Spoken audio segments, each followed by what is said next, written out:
네, 안녕하세요, 투자자분들. 자, 어서 오십니다. 자, 어제 미증시도 하락, 마감했는데요. 다우가 1%, 나스닥도 0.95%, 필라델피아 반도체 지수도 1% 이상, 급락, 하면서 마감을 했습니다. 역시 이제 경기가 탄탄한 지표들이 계속 유지가 되면서요. 금리 인하 기대감, 후퇴가 그 지수 급락에 영향을 미쳤습니다. 전날 발표했었던 3월 제조업 구매 관리자 지수, PMI가 50.3을 기록했었죠. 50, 그 중심값이 50 상회이기 때문에 여전히 좀 높은 수준, 그리고 또 고용도 탄탄하고, 이러면서 6월 금리 인하 기대감이 계속 낮아지고 있습니다. 자, 주요 연준 인사들의 발언도 신중론, 그리고 또 좀 기대감을 계속 미뤄지고 있는데, 인플레이션이 낮아지고 있지만 지속적인 그 둔화보다는 울퉁불퉁하고 느리다. 뭐 이런 표현을 썼었고, 또 고용 시장은 여전히 강하다. 그리고 인플레이션이 점진적으로 완화가 되면은 그 인하를 생각하겠지만 아직은 아니다. 뭐 이런 표현들로 6월 금리 인하 기대감. 원래는 지금 그 연말 랠리 때는 3월 금리 인하 시작 기대감부터 형성이 됐었는데, 이제는 6월도 조금 녹록치 않다. 뭐 이런 지금 이런 그 분위기가 형성되고 있습니다.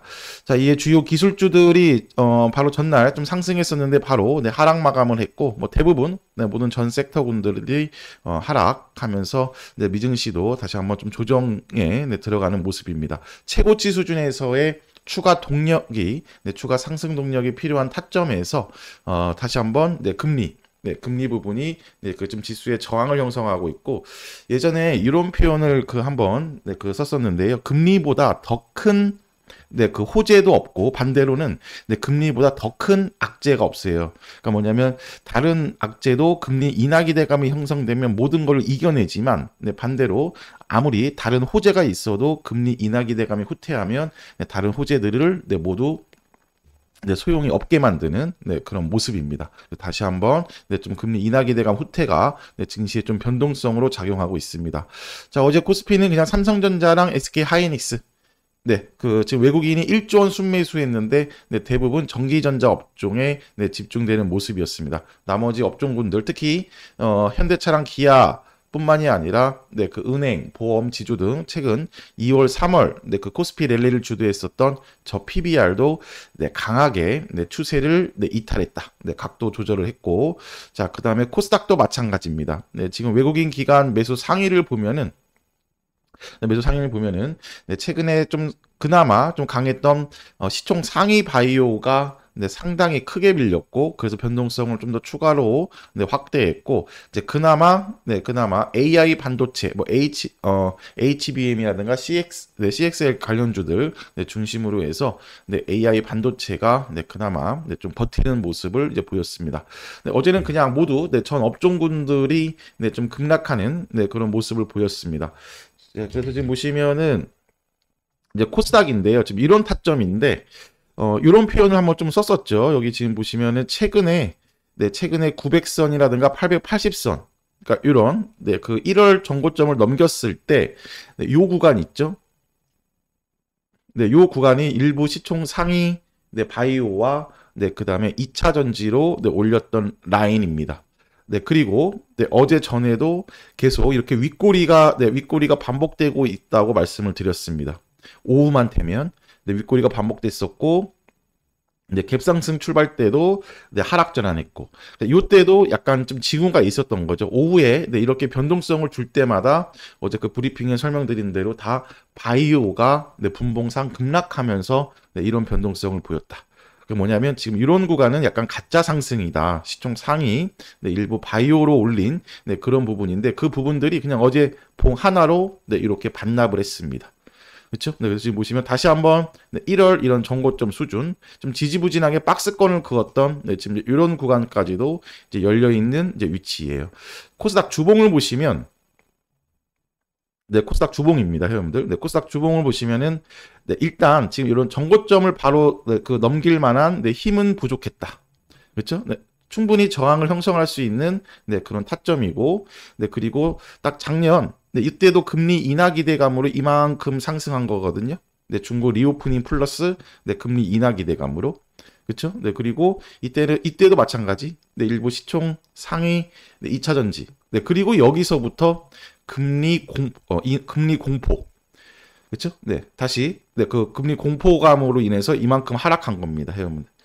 근데 지금 보시면 이렇게 작년 9월부터 있었던 네, 이런 금리 공포감, 네, 이런 건 아니죠. 일단 올해는 인하를 시작하는 해이고, 네, 그 다음에 인하 시기만 약간 후퇴되는 네, 그런 지금 모습이기 때문에 네, 이런 급락은 없습니다. 이제 반대로 거꾸로 이제 지금 보시면 이런 정고점 수준에서 저항을 맞았지만 이제 이런 구간, 네, 880, 네, 그다음 뭐 이런 구간 한 번 더 변동성을 준다 하더라도 네, 이런 구간에서는 또 한 번 이렇게 지지력을 네, 찾아갈 거예요. 그러니까 뭐냐면 지금 언더슈팅이 나왔었던 그런 구간을 제하면 지금 이런 구간이에요. 850에서 네, 900선까지는 네, 이 노란 박스 구간 있죠. 이 노란 박스 구간은 방향성 없이 네, 이렇게 횡보하는 박스권, 네, 박스권 구간이라고 보시면 되겠습니다. 그래서 지금 보시면은 다시 한번 네, 그 금리 인하 기대감이 약간 네, 후퇴되고 있기 때문에 한두 번에 좀 조정은 있을지언정 거꾸로 반도체 중심으로 한 다시 한번 이런 노란 박스 구간에 들어오면 저가 매수세도 네, 들어올 수 있는 라인입니다. 특히 어제 장 막판 있죠? 네, 장 막판. 네, 외국인이 큰 의미는 없죠. 장중에 2,700억이 나갔으니까 코스닥. 네, 그 다음에 그냥 500억 정도를 줄였는데, 네, 모두 반도체에 네, 집중되는 네, 그런 모습이었습니다. 그래서 오늘은 어제가 우리가 선 반영된 부분도 있고, 오전 미증시형에 한 번 더 꺾이고 출발한다면, 네, 저가 매수세도 충분히 네, 890에서 880선 사이에서는 네, 1차 단기 지지력도 네, 찾아갈 수 있는 네, 그런 라인이라고 보시면 되겠습니다. 자, 그래서 어제 뭐 반도체 말고는 네, 모두 약세인데 우선 매매 복귀부터 해보면 네, 말씀드렸던 자세히 설명드렸던 요거 어부 반도체가 네, 어제 네, 딱 이런 여기까지 1차 반등 시세라고 말씀을 드렸죠. 1월, 2월 이렇게 한번 추세를 이탈했던 신고가 추세를 이탈했던 네, 요 구간까지 네, 어제 시세가 잘 나왔습니다. 자, 그래서 1차 네, 목표가 도달로 네, 챙겼고 지금 보시면 어제 시장이 이런 분위기가 아니었으면은 얘가 오후까지는 이렇게 버텼었거든요. 19,000원, 19,500원 전후 분봉상 흐름을 보시면 그래서 오늘부터는 다시 한번 어부반도체 있죠. 네, 18,000원 라인부터 네, 17,500원 라인 네, 이런 구간에서 네, 다시 한번 이렇게 하루 이틀 네, 다져지는 모습이 나오면 네, 다시 제 공략 타점이라고 이제 보시면 되겠습니다.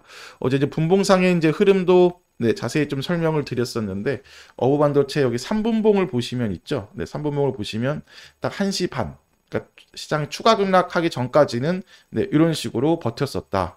만약에 지수가 장 막판 거꾸로 반대로 반등을 했었으면 이런 액션이 나왔을 텐데 네, 지수가 추가 급락하면서 한 번 더 밀렸고 이제 반대로 이런 돌파 시작점 네, 18,000원에서는 한번 지지력이 네, 형성되는 네, 그런 모습을 보여주고 있습니다. 자, 쭉 31분봉을 보시면 이제 한 텀은 네, 한번 완료가 된 거죠. 하락 추세를 벗겨냈고 네, 그리고 이렇게 돌리고 여기가 매집 타점이라고 말씀을 드렸어요. 그렇죠? 네, 그때 우리가 네, 다시 하루 이틀 네, 매집을 한 거고 네, 지난주 금요일과 월요일에 네, 매집한 거고 요만큼 정고점까지 이렇게 시세가 준 겁니다. 한번 완료가 된 거죠? 그렇죠? 네, 여기 보시면 여기 정고점 수준이니까 네, 이런 정고점 수준입니다. 한번 완료가 된 겁니다. 따라서 다시 한번 이제 18,000원부터 네, 이런 17,000원 사이 네, 이런 눌림목 구간에서 다시 매집을 해야 되는 네, 그런 타점이라고 이제 보시면 되겠습니다. 자, 그래서 우선 어제 어부반도체 이제 우리 큰 3파동 상승 1파 네, 그 다음에 조정 2파를 마무리 짓고 반등 시세부터 이제 우리가 먹어가는 거고 이런 정고점까지는 계속 이런 그 반복 매매를 통해서 네, 그 매매를 계속 지속하면 되겠습니다. 자, 여기에 이제 CXL 관련주 네, 특히 HBM 플러스 CXL 관련주들이 좀 움직였었는데요. 지금 보시면은 네오셈도 마찬가지고요. 그렇죠? 네, 네오셈도 네, 이런 모습이 지금 나왔습니다. 돌파 시작점 라인에서는 네, 최소 1차 반등 시세라도 충분히 준다. 그렇죠? 어부반도체랑 지금 차트가 달라 보이지만 똑같은 겁니다, 회원들. 네, 단기 하락 추세를 마무리 짓고 네, 정고점 부분까지 이렇게 한번 네, 반등 시세를 준 겁니다. 그래서 오늘 얘도 14,500원 전후에서의 지지력을 확인되면 네, 지금 보시면 조정 구간에서는 거래량 없이 그죠? 네, 거래량 없이 네, 횡보 통한 조정을 줬고 네, 그다음에 다시 한번 어제 거래량을 동반하면서 최근 분봉 보시면 역시 또 31분봉을 봐볼까요?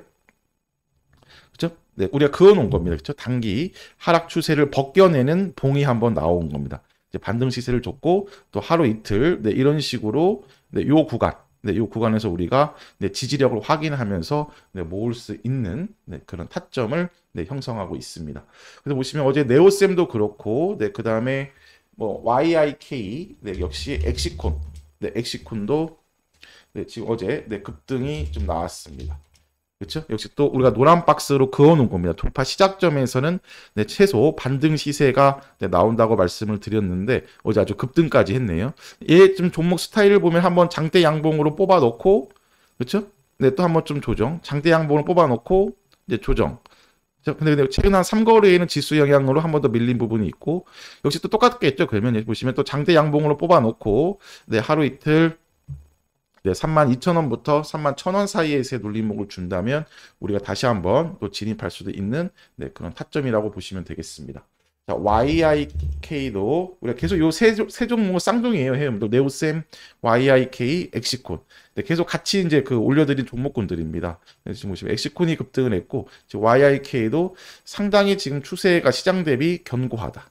그렇죠? 그리고 또 정고점 수준에서 네, 이렇게 수렴까지 이렇게 해놓으면서 어제 이런 정고점까지의 이제 반등 시세도 이제 나왔습니다. 외국인 기관 수급도 네, 붙어 있네요. 그래서 오늘은 계속 이렇게 지수가 네, 그 빠질 때 지금 보시면 한 바퀴가 소외 섹터까지 다 돈 다음에 다시 한번 이제 반도체로 집중되는 구간이기 때문에 강한 섹터에 집중하는 게 네, 리스크 관리에도 좋습니다. 그래서 오늘 네, 미증시 영향 오전에 한 번 더 밀린다면 네, 이런 반도체 주도주들 네, 눌림목 타점에서 다시 반복 매매라든가 네, 매집 중심으로 네, 타점을 보도록 하겠습니다.